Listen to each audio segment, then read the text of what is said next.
One of our students got a fantastic job at Disney in America, Disney Corporation, and we somehow were in touch with them and said, why did you select her? And they said, because she worked at McDonald's. In part 2 of my time with Jonathan Black, advisor for the FT on the careers column and head of careers at Oxford University, we deep dive into the secrets of how best to prepare talent for the future of work, help them to taste test what work could look and feel like, and support them to amplify their transferable skills through staying on a learning edge throughout their 21st century career. You'll spend 80,000 hours at work. You're here because you want those hours to count. Hi, I'm Zoe Schofield. And I'm Erica Sosner. A warm welcome to the Career Equation podcast. On this podcast, we take time out from our award-winning careers consultancy to share a game-changing formula to help you solve the sum of your life. Each week, we and our guests use the Career Equation to explore their story so far and help them unlock the secrets of a fulfilling career. Let's take a little bit of a turn towards internships because you head up some of that at Oxford as well.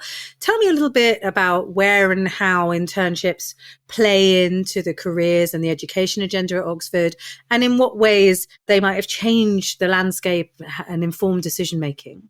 So about 14 years ago, one of my colleagues came to me and said, okay, so I think we can we can create some internships. We've got 6 opportunities with alumni who'd like to take a student, and we can find some funding or whatever to help them get there, or they'll pay them once they get there. And so we thought, okay, well, let's give that a go. And we tried it. And it's now, we have a couple of programs, the summer internship program, which is sort of 4 to 12 weeks, which are financially supported. If they're in the UK, they have to be minimum wage or living wage. Outside, we don't have jurisdiction, but we find you've got to keep the people alive. They're very sought after, about 6-to-1 application rate for students getting real life experiences. We couldn't afford all of those. So Fiona came back with ideas from Copenhagen University. We lent them the summer internship program. They gave us the micro internship program, which is now about 1,500 opportunities a year. So that's just 1 week at the end of every term. So it spreads it out more. It's not in the summer back when employers are on holiday as well. What's common about them both is they are real projects. It's not just rock up and do work experience. This is, you turn up, the client has to give us a real project and the student turns up. Often they take more than one and they work on a real project and present it at the end. So why is all this important? Because employers are risk averse. Employers want to know, when I recruit you, it's the old hire for attitude, train for skill. So I'm going to hire for your attitude. What I'm interested in is, do I want to work with you? Which is what I tell students is all an interview is about. Is, do I want to work with you? And of course, there are some other questions below that, like, what's your attitude? Have you got the technical skills? But I'd like to see evidence that you know about work. I'd like to see that you know about, fitting in with a team, that if they can't meet you at 3, that you'll stay on till 5 and meet them then. All that sort of stuff, that you achieve things, you take responsibility, and you're fun to have around, or you're a good team player. So, and how do I get that evidence? From a CV, I see that you've done it.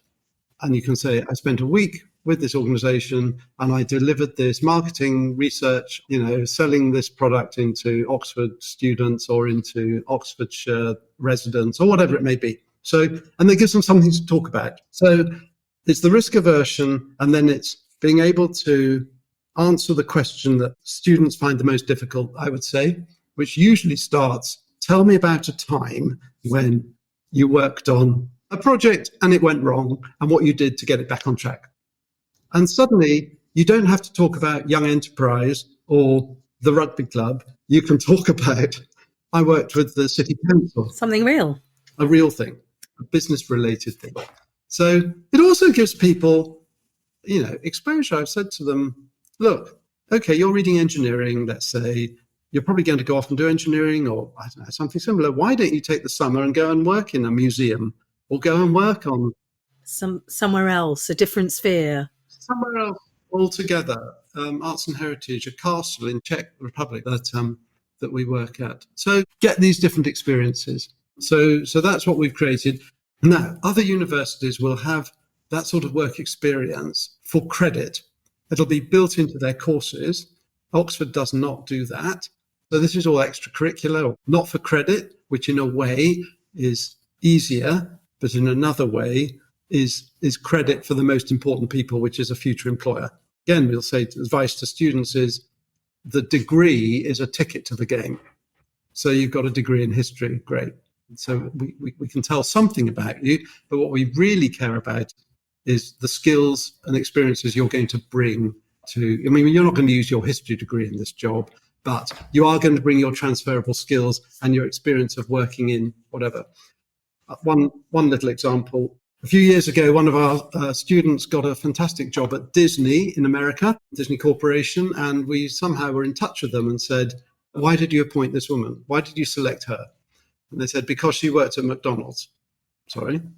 Because she knew about turning up on time, staying all day, customer service, health and safety, food, money, the whole thing. She got it.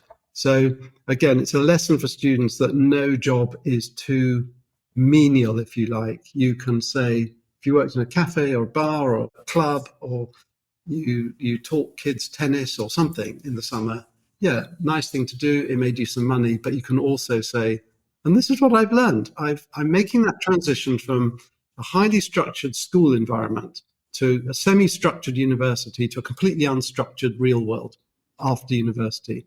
And what do they look for? They look that you're going to turn up on time and achieve things and be a great part of the team. Yeah. Great. What great example as well of your pilot to precedent. 12 years ago, 6 internships. Now, thousands and of different sizes and scales and perspectives. And also pivoting when the money for the summer internships comes and goes. It's sort of going at the moment. But when that dries up, you think, right, well, what can we do instead? And also students are time poor. They might want to spend their summer doing something else. They might get an internship that is advertised to the wider world from, other corporations. So, but the micros gives them still something on their CV, and they can do it before Christmas or before Easter, and it only takes a week of their time.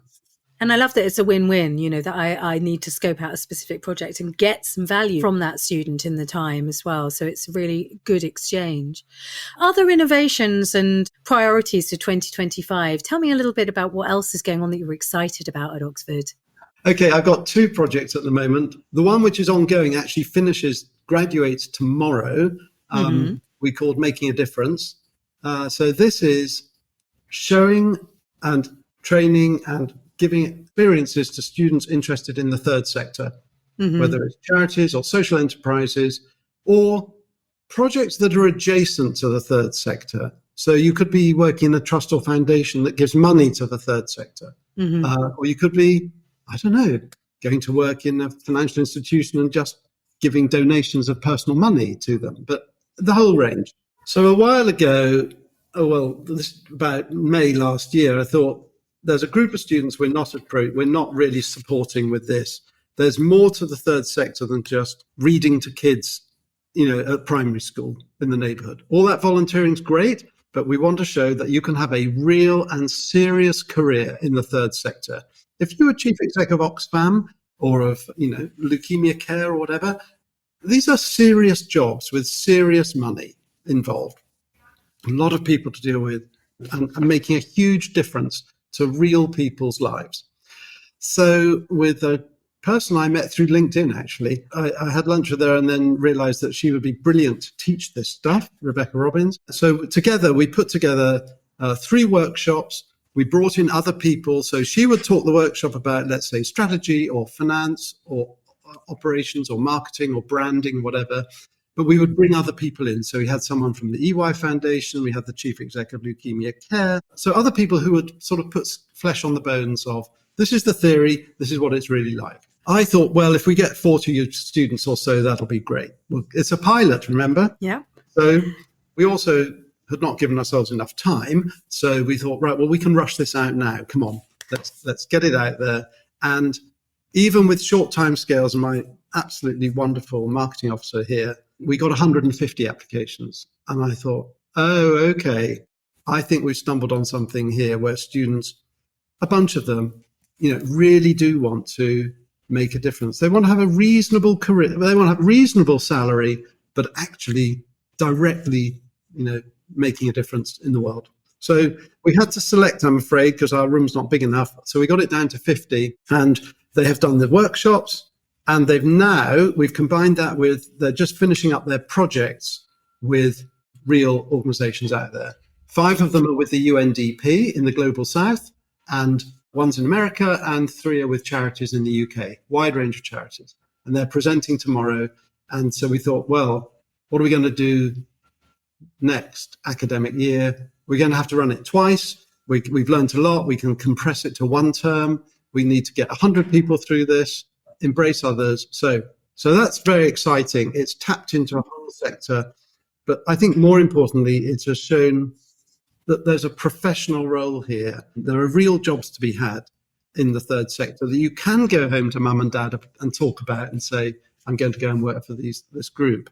Volunteering's great and all of that, and it's nice that people do that, but really it sort of misses the point about what third sector work is. That sounds brilliant. I recollect that Teach First was for a while the top graduate destination. It took huge amount of talent from a variety of universities. And it feels clear to me that there is definitely a move towards, I want my work to mean something, to have a meaningful impact. That is a big driver. So I think it's fantastic to have created a program and a kind of fair and an exposure. What it reminds me of is when I did my Winston Churchill Fellowship, I was traveling to look at innovative education methods.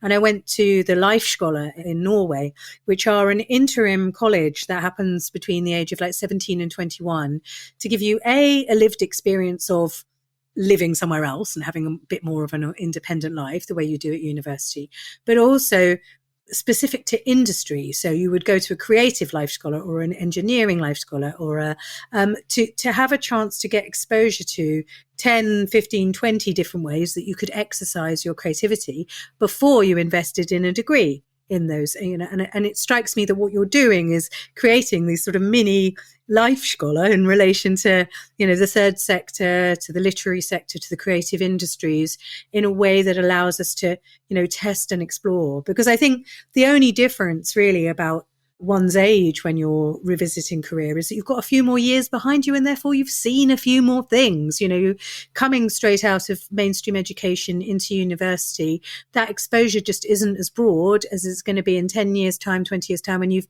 met lots of people who are doing lots of different stuff. I remember meeting someone on a train once and getting chatting, and she told me that her job was to watch 40 hours of film a week and decide which films would be placed at which cinema. And I had no idea that could be a job, and it's that kind of touch point about the world is out there and there are great sweet spots that would really fit and suit what you're interested in, what you're good at, and how you define impact. And the work of Great Careers Advice is to help to create and discover that sweet spot in interactive and inspiring ways. So that's a great example of that. Thank you, Jonathan. Yeah, I did have early on in doing this, I had a student saying, I want to get into film subtitling. I know, it's like, right. And I had a great colleague, I still do, she's been here longer than me, a wonderful careers advisor, Claire, who was saying, the liberating moment is saying that you don't actually have the answers. I mean, I don't know how to get a job in film subtitling. Let's work on this together as to who you're going to talk to, how you're going to find out, what the approach is to solving that one. And, that's the careers advisor's role, is to be impartial and to walk alongside and give people that confidence to, I can do it. And maybe, show some, look, you can signpost to different things to go and do. I think we have it on the slide somewhere, that we are not their parents, we are not their mates, we're not their tutor or their supervisor or their employer. We are utterly impartial, except we want the best for the student. And we take no record of the meeting. I mean, we know they're there because they've had to book in. And so, the whole thing is completely confidential, impartial. And often they'll say, you'll have 15 minutes of it will be about how they're going to become a lawyer. And then you get the doorknob moment of, actually, I really want to be a chef. Brilliant. Yeah, Sit love it. down. Let's start again. And we might be the first people they've told that to or admitted it to. And now it's, okay, how do we plot a route here? And then, of course, you can come back or see one of my colleagues, and we gradually move it along. So, yeah, that's the charm of that. Now, the second project for the year, and this is harder work because I've had to work with other bits of the university, so, is connecting students with alumni. So there is a system in the US called Protopia, which is used in a number of US universities. It's used in one university here in the UK, at the London School of Economics. And when I heard about it and saw it, I thought this was brilliant. Over and over, we discover that the best careers education comes from people telling stories of their own real-world career experiences and journeys. And of course, the trend for work with social value and purpose continues to grow. So as an employer, how can you capitalise on the career journeys of your people to educate and inspire a new generation and illustrate the purpose and passion that drives the work that you do? And as a careers advisor, can you tap into your alumni community and your wider network to deliver high-value careers, programs and events that support decision-making for your students?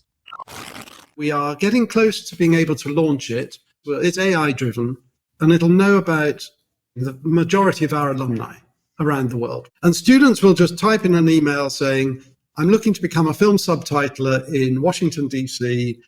Anybody out there, be able to help or give me some advice? Or they might be saying, I'm researching this molecule, or I'm looking to be a consultant in South Africa, or whatever it might be. And the system looks at the statement they've written. They all come through us, by the way, so we can moderate everything. And the system says, right, who are the 20 best alumni to send this to? So it passes the text, sends it out, and you as an alum would just get an email saying, Mary Smith in XY College has got this question. Would you like to A, answer it, B, pass, C, you could pass it to a colleague if you think they're better placed. Brilliant. Yeah, LSE's experience, and that might just be the end of it. They answer it, the email goes back to the student, advice, connection made. Alum is engaged, takes 10 minutes of their time. People who mid-career alumni are incredibly busy and are not engaging, and we certainly don't want to engage them to say, could you give us some money? We're saying, we would love 10 minutes of your advice. How valuable is that? How flattering is that to be asked for advice by a student who is maybe at your college or reading your subject or what have you? And so we think, it's a pilot, right? It might fail, or it might not be brilliant, but we'll learn something. Nothing's going to be wasted. So we're getting close to being able to launch that with just a few more meetings and bringing people along and presentations to go. And then, so I think that could be a real game changer. Yeah. Connecting people, of advice flowing, as they say, frictionlessly between people, because the alumni don't have to log on to a new app. They can reveal as much or as little as they want, and so on. So it's not LinkedIn, for example. Yeah, it sounds absolutely brilliant. And while you were describing it, I was thinking about one of the real estate firms we work with and their alumni community. And they have just worked really hard to keep that familial sense and that network alive. And, like Oxford, their, LSE, their pride at, being associated with that organization or that education and feeling that relationship. And I know that generates dozens of opportunities, commercial opportunities, roles for them, and it's a win-win for everybody. So I think being really conscious and making it easy for alumni to connect back in and be helpful in whatever way is specific to them, and allowing them the space to pick and choose. Actually, this has already been slightly tailored for, we thought you're going to be in the people who are interested, but then I can also choose in or out about how I respond to that is really great. Makes it really, really simple to do. And it, again, is all about the people and the relationship. What advice would you give to emerging leaders and professionals, who are the main sort of audience of the podcast, who are eager to make a significant impact on their careers? Advice for people making an impact on their careers is to do just that, is to actually achieve something that you can write up and talk about, so that you can say, I I worked with colleagues, and we implemented this system, and a year in, it seems to be working well, or I changed this organization and these people have done better, or we've raised this amount of money. Just pushing paper around, it may be your job, but sometimes you have to say, I'm not going to do it. What can I write on the CV that says I achieved something? My mantra I was told this once years ago, all the CV is about is three things. What are you responsible for? What have you achieved? And are you nice to have around? I mean, the nice to have around is quite tricky. That's like, I'm a member of a team. I'm a member of this. People like me. They've elected me to be treasurer of the Tiddlywink Society or whatever. But responsibility and achievement. So really think, what can I point at? Now, academics can do this by saying, I've published these papers and they've got this H factor. Medics can do it by talking about the operations they've done or the people they've brought on. So, some people it's highly measurable. Other people you have to think, what is the story I'm going to tell that I achieve stuff? Because in the end, I'm only going to employ you and pay you if you get stuff done. So that's the advice. Thank you. That's great. I think that, delivered, shipped, achieved, really focus on what your impact has been is great advice. What about those who want to change direction, perhaps are mid-career, want to make a shift? How would you get them juiced up to feel confident to do that? It may not be a direct step. You might have to do the so-called chess move by a knight in chess, where you're going to go sideways and up. So it's about thinking fairly creatively about, well, where's the final job? Well, 2 or 3, maybe it's 2 jobs time. And what are my routes to get there? It's not a direct route, because if you're in sales and you want to move into finance, let's say, that's going to be a stretch. But is there an interim step a stepping stone role that will take you there? Second point, go and talk to people doing the job. Get out there and talk to people. I'm a huge fan of what the Americans call, information interviewing. I mean, we had a question on this effectively that came through the Dear Jonathan route on the FT. Someone saying, am I stuck in this terrible job forever? Well, no, you're not. But you are in a job. So hold on to that. Because if you're out of a job, it changes everything. So hold on to the job you're in. See if you can actually make that one better.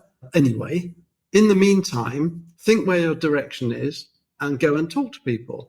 And if you ring people up, yes, actually ring them up.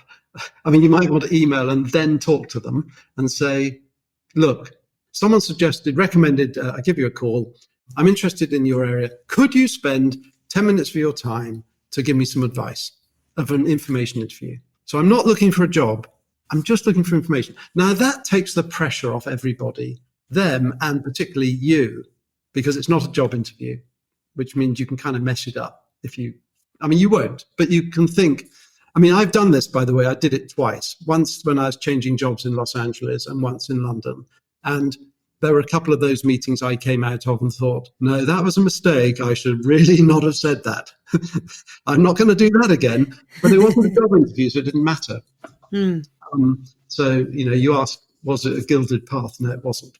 So, you make mistakes along the way and think, oh, it's not going to work. You also come away from some of them thinking, I do not want to work there. That's not for me. That culture doesn't fit me. So that's fine. That's also good to know. So information interviews, go and talk to people. You'll uncover jobs that you didn't know about. You'll uncover routes. So yes, the move is there. And yes, you might be frustrated and you want to go, but, harness that energy and think this is going to take me. I mean, I might get lucky, but it's probably going to take a few months or a year. I think in the very early days of that American book, What Color's My Parachute, they said it's 1 month per $10,000 of salary. I think that's a bit excessive because, it probably won't take a year. But let's say if you're at middle management level, but it's going to take, it's not tomorrow, and the jobs might not pop up, and it'll be a combination of opportunism, what have you. Now, without getting too mystical about it, I think if you can articulate what it is you want to do, where you see yourself in 5 years' time, and you write it down and you tell people, and you write it down on a piece of paper and put the piece of paper away in the back of the drawer, somehow it will come to pass. And my only explanation is that your unconscious mind, which is far more powerful than your conscious mind, is going to work for you. and is spotting opportunities for you. And when you distracted half your brain, you're washing up or, cycling or whatever, cutting the grass or something, suddenly these ideas will pop up and you'll wonder where they've come from. But I think they've come from your unconscious saying, that person you saw give a lecture the other day, or you read that article in the paper, or you saw that podcast, get in touch with them. That's your route. I love that. And I feel a lot of resonance with all 3 points, Jonathan. We call it a hop, skip and a jump, a stepping stone role. So thinking about, okay, I want to make a total pivot. There's no reason why it's too late or it's not doable, but maybe I need to find the transitional roles that will give me the experience to be in the right position to have the thing that I want ultimately. Secondly, picking up the phone and talking to people. I can't tell you the number of times that's my key advice. Have you spoken to anyone? When you sent that application, did you speak to the hiring manager? Oh, you didn't, and also because, the person who's making the hire or doing the sift, it's overwhelming for them too. You see that hundreds of applications happen on LinkedIn every day. How do I filter them? Well, maybe the person who bothered to ring up, have a conversation with me, tell me their name, tell me some great stories, get me a sense of, yes, I'd like to work with that person. They're definitely going in my yes pile. They've just made my life a bit easier. So there's all sorts of good reasons, as you articulated, about picking up the phone. I completely agree with that point. Last autumn at one of the careers fairs, I was talking to a recruiter off the stand and saying, how's the fair been? She said, oh, I got a number of really good names. I thought, what do you mean? She said, well, no, if I've met people who are interesting, I've just jotted down their name. And if they apply, exactly what you said. Wow, brilliant. It's absolutely true that people do that. They will pick you out. And even if you don't make it, you're at least started above the waterline. Yes. When they turn up your application. And who knows where those connections will take you as well later down the line, And then the last thing I really, really resonated with you is about this idea of career clarity. When we do the equation work with people in the podcast and obviously out in the world all over the place, we help people to articulate what we call their North Star, which is what skills, what interest, and what impact do I want to bring to my work, and what environment will both support me in that so that I can be thriving in my work. And actually, we tell them, don't hide that in a dusty drawer. That vision, that North Star, have it as visible as possible. Tell people about it when you do your informational interviews, when you revise your CV or your LinkedIn. Tell people, I want to use, this is mine, my skills in talking to strangers and my passion for practical life education to help people to have a positive impact in the world and to become a household name around careers. An environment that's varied and fun, where I'm meeting interesting new people all the time, works best for me. And so that's mine. I'm just sort of telling you that because I actually think you're absolutely right, that the more that you have that clarity, the more your subconscious can do some of that work for you. And I love the magic that comes in when people get clear, they allow themselves permission to say, actually, I want to be a chef. And then you say, what kind of chef and where and what kind of experience? And 10 years later, you get an email from them saying, do you know, the last 5 years, I've been traveling the world as a personal chef, just like I said to you, it's wonderful. It's magical. You feel like a bit of a magician to have had a chance to influence people's decision-making in that way. It's a wonderful thing. And just one last question. I know that the sector, university, HE, careers advisory, there's all different kinds of services and, agendas out there. Any advice or tips for your peers in other universities, your sort of top tips in one sentence for careers advice? Well, I know my opposite numbers in the Russell Group universities.